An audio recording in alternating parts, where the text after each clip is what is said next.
Start. Today we are making pesto sauce, and in this we have added basil leaves and garlic cloves and salt and olive oil. Today we are making grilled vegetable sandwich with pesto sauce.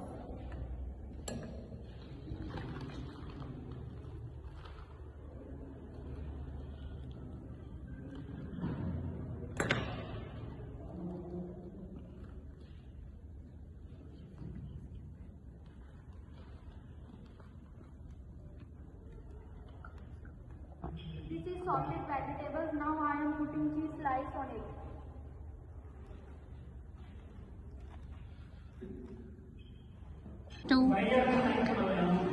Now I am cutting tomato in medium cuts used for sandwiches.